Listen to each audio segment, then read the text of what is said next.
Assalamualaikum warahmatullahi wabarakatuh.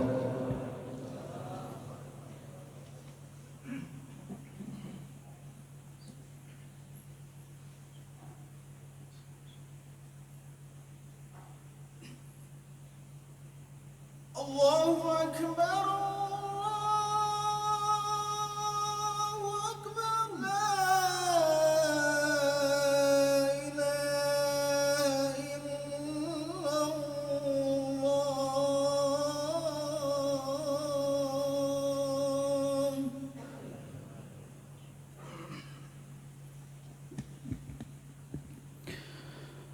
Alhamdulillahil fattahil alim الذي خلق الإنسان في أحسن تقويم. أشهد أن لا إله إلا الله الواحد الحكيم، وأشهد أن محمدًا عبده ورسوله الرؤوف الرحيم. اللهم صل وسلم على سيدنا محمد الكريم المنزل عليه وإنك لعلى خلق عظيم، وعلى آله وأصحابه الذين أتوا ربهم بقلب سليم. أما بعد، فيا عباد الله، اتقوا الله رب العالمين، واعبدوا الله مخلصين له الدين، واعبدوا الله حتى يأتيكم اليقين. أعوذ بالله من الشيطان الرجيم.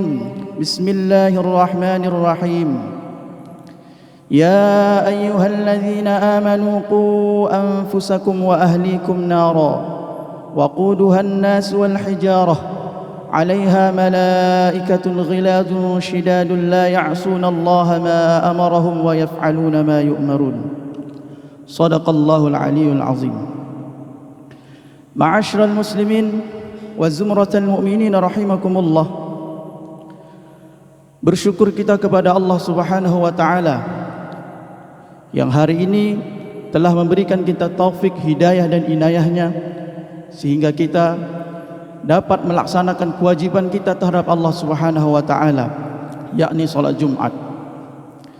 Kemudian salawat dan salam kita haturkan kepada Nabi besar Muhammad sallallahu alaihi wasallam yang telah berkorban habis-habisan dengan niat bagaimana seluruh umatnya masuk ke dalam surganya Allah Subhanahu wa taala.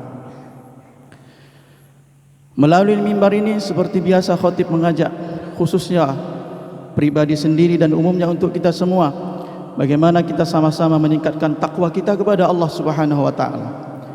Takwa yang sebenarnya takwa imtithalu awamirillah wa ijtinabun nawahi, menjalankan segala perintah-perintah Allah dengan sekemampuan kita dan menjauhi segala larangan-larangan Allah Subhanahu wa taala. Ma'asyiral muslimin wa zumratal mu'minin rahimakumullah. Dalam satu riwayat Anas bin Malik radhiyallahu taala anhu yang telah berkhidmat kepada Nabi selama 10 tahun menceritakan suatu ketika Nabi sallallahu alaihi wasallam duduk bersama sahabat, di antaranya ada Abu Bakar, ada Umar radhiyallahu anhum, ada Abdullah bin Amr bin As dan sahabat-sahabat yang lain. Ketika Nabi SAW duduk dengan sahabat-sahabat tersebut, Nabi SAW bersabda, sebentar lagi calon penghuni surga akan datang. Maka pada saat itu sahabat penasaran siapa. Ternyata lewatlah seseorang, orangnya biasa saja, lewat. Kemudian keesokan harinya seperti itu juga, Nabi SAW bersabda, sebentar lagi akan datang calon penghuni surga. Kata Nabi SAW, dan orang yang datang pun sama seperti hari yang kemarin. Kejadian ini terjadi selama 3 kali atau 3 hari, dan orangnya pun orang yang sama. Dan perlu kita ketahui, ketika Nabi SAW mengucapkan perkara tersebut, itu disebut dengan khabar shadiq.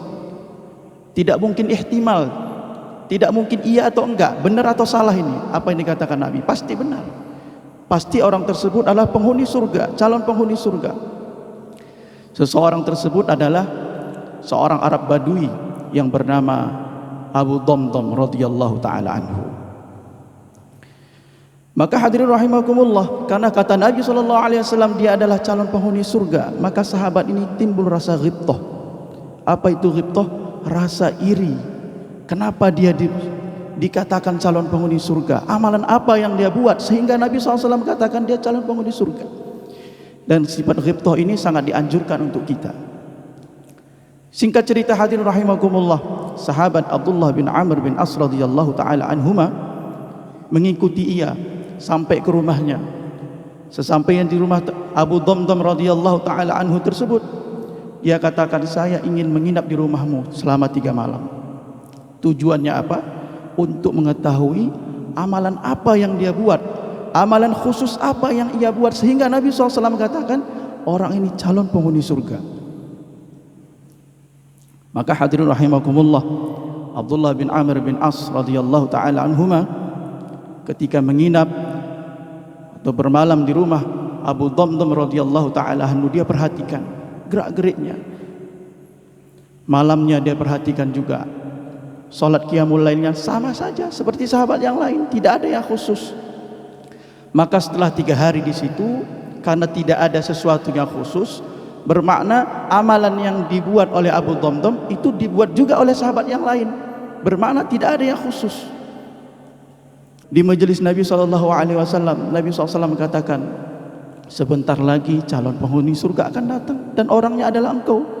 Nabi SAW menceritakan itu selama 3 kali dan orangnya adalah engkau. Maka Abu Damdam tidak merasa jelas saya penghuni surga, tidak. Dia terheran, kok bisa? Tapi hadirin rahimakumullah, Abu Damdam juga menceritakan, kebiasaan saya sebelum saya tidur, saya berikrar, ya Allah yang Maha Esa, apabila hari ini ada orang yang menyakiti saya, ada orang yang menggunjing saya, baik disengajanya ataupun tidak, maka aku maafkan dia, tidak akan aku tuntut dia nanti di akhirat. Itulah amalan sebelum tidur yang dibuat oleh Abu Damdam radhiyallahu taala anhu. Dan Nabi SAW juga mengatakan itulah amalan yang khusus sehingga Abu Damdam disebutkan calon penghuni surga oleh Nabi SAW. Ma'asyiral muslimin wa zumratal mu'minin rahimakumullah, ada beberapa pelajaran yang kita ambil dari kisah ini. Pertama adalah sifat ghibtah. Ghibtah ketika ada seseorang yang beramal, kita rasa ingin supaya kita itu bisa beramal seperti orang itu. Dan itu sangat dianjurkan. Ada orang yang bisa khatam Quran seminggu, ada yang bisa khatam Quran 1 bulan, sedangkan kita belum bisa. Maka harus ada ghibtah dalam diri kita. Ini yang dibuat oleh sahabat-sahabat radhiyallahu taala anhum, sehingga sahabat menyelidiki amalan Abu Damdam radhiyallahu taala anhu. Kemudian pelajaran yang kedua, mungkin di antara kita pun baru kali ini kita mendengar nama sahabat Abu Damdam, seorang Arab Badui, orang biasa saja, penampilannya secara zahiriyah biasa saja. Maknanya apa hadirin?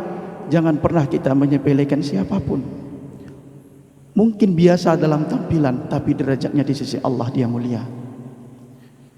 Kita mungkin hari-hari terdepan, kita sebagai imam misalnya, bukan berarti kita derajat kita lebih tinggi daripada orang lain. Bukan berarti derajat kita lebih tinggi daripada makmum kita, belum tentu hadirin. Inna akramakum indallahi atqakum. Orang yang paling mulia di sisi Allah adalah paling bertakwa. Paling bertakwa siapa? Hanya Allah yang tahu. Di dalam tafsir Al-Baghawi, sahabat Abdullah bin Umar radhiyallahu anhu mengatakan, takwa itu apa? At-taqwa alla taro nafsaka khairan min ahadin. Takwa itu kamu tidak menganggap dirimu lebih baik daripada seseorang. Kita lihat lafaznya khairan min ahadin, tidak merasa lebih baik daripada seseorang. Terhadap satu orang saja kita tidak boleh merasa lebih baik, apalagi terhadap banyak orang. Itulah takwa. Abu Damdam orang biasa, ternyata kata Nabi dia calon penghuni surga. Mungkin di antara kita ada orang penampilannya biasa, ada dia atau tidak ada dia tidak mempengaruhi suasana, tetapi mulutnya terjaga dari menghibah orang, mulutnya, matanya terjaga dari melihat maksiat. Maka dengan demikian derajatnya tinggi di sisi Allah Subhanahu wa taala. Kemudian hadirin, pelajaran yang kita ambil dari kisah Abu Damdam tersebut Abu Dhamdam mempunyai amalan istimewa, yaitu pemaaf. Dia memaafkan orang lain. Dan ini masih di bulan Syawal. Tradisi kita sangat bagus, hadirin rahimakumullah. Seandainya tradisi ini bukan hanya di bulan Syawal saja, setiap hari ketika kita berjumpa orang, mohon maaf lahir batin, mohon maaf lahir batin, semua kita merasakan bersalah. Maknanya apa? Kita itu menunaikan hak, bukan untuk menuntut hak. Yang tua tidak menuntut untuk dihormati, yang muda pun tidak menuntut untuk disayangi, tapi saling menunaikan hak. Yang tua menyayangi yang muda menghormati yang tua. Maka suasana agama, suasana kebaikan akan ada dalam kehidupan kita. Ma'asyiral muslimin wa zumratal mu'minin rahimakumullah. Maka dari kisah ini, semoga Allah Subhanahu wa taala karuniakan sifat-sifat itu dalam diri kita, dalam rumah tangga kita, sehingga kita tidak mudah menyalahkan orang tua kita, tidak mudah menyalahkan istri kita, tapi saling menunaikan hak kita dalam kehidupan kita. Ja'alana Allah wa iyyakum minal faizin al-aminin wa adkhalana wa iyyakum fi zumratil muttaqin al-mu'minin al-muqinin. A'udzu billahi minasy syaithanir rajim. Bismillahirrahmanirrahim. Wal 'ashr. Innal insana lafi khusr illa alladhina amanu wa 'amilus salihati wa tawasaw bil haqqi wa tawasaw bis sabr. Wa qur rabbighfir warham wa anta khairur rahimin.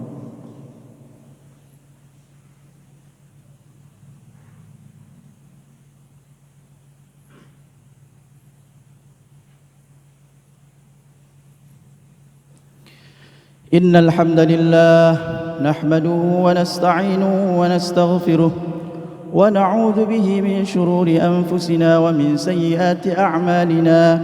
من يهده الله فلا مضل له ومن يضلله فلا هادي له. أشهد أن لا إله إلا الله وحده لا شريك له وأشهد أن محمدا عبده ورسوله الذي لا نبي بعده.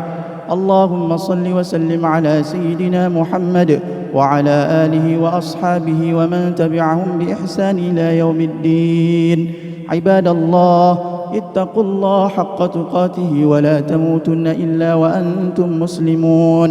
واعلموا أنكم قادمون إلى الله، ولتنظر نفس ما قدمت لغد، واتقوا الله إن الله خبير بما تعملون.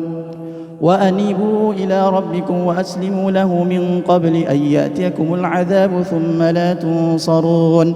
واعلموا أن الله تبارك وتعالى فقد قال قولا كريما: إن الله وملائكته يصلون على النبي يا أيها الذين آمنوا صلوا عليه وسلموا تسليما.